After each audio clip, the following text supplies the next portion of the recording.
सनाया शादी से पहले अपने पिता पर चीखी थी। एक गार्ड!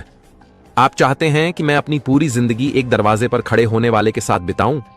मेरे दोस्त क्या कहेंगे? समाज में हमारी क्या इज्जत रह जाएगी? मिस्टर शर्मा ने उसे समझाने की बहुत कोशिश की। बेटा, इंसान की पहचान उसके काम से नहीं, उसके किरदार से होती है। समीर एक हीरा है। हीरा? वो सड़क छाप हीरा आप अपने पास रखिए, सनाया ने नफरत से कहा था। लेकिन अपने पिता की जिद और उनकी सेहत का वास्ता देने पर उसे मजबूरन इस शादी के लिए हां करनी पड़ी। शादी के बाद समीर शर्मा परिवार के आलीशान बंगले में घर जमाई बनकर रहने आ गया।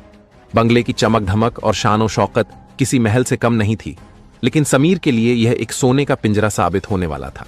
पहली ही रात जब वह सनाया के कमरे में गया तो सनाया ने उसे घृणा भरी नजरों से देखा और दरवाजे पर ही रोक दिया। अंदर आने की हिम्मत भी मत करना, वह जहरीले शब्दों में बोली। यह शादी सिर्फ पापा की जिद का नतीजा है। मेरे लिए तुम एक नौकर से ज्यादा कुछ नहीं हो, और नौकरों की जगह मालिक के कमरे में नहीं होती, समझ गए? उसने अपनी अलमारी से कुछ पुरानी चादरें और एक तकिया निकालकर समीर के पैरों के पास फेंक दिया। तुम्हारा ठिकाना स्टोर रूम में है, आज से वहीं सोओगे। समीर चुपचाप वहां से चादरें उठाकर चला गया। उसका दिल अपमान से जल रहा था, लेकिन उसने अपने चेहरे पर कोई शिकन नहीं आने दी। यह भी परीक्षा का हिस्सा है, उसने खुद को समझाया।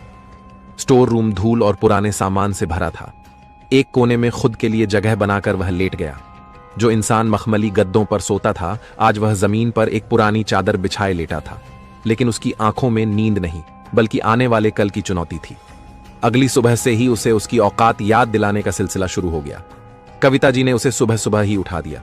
अरे दामाद जी, उठ गए? सूरज सिर पर चढ़ आया है। यहां ससुराल में आराम फरमाने नहीं आए हो।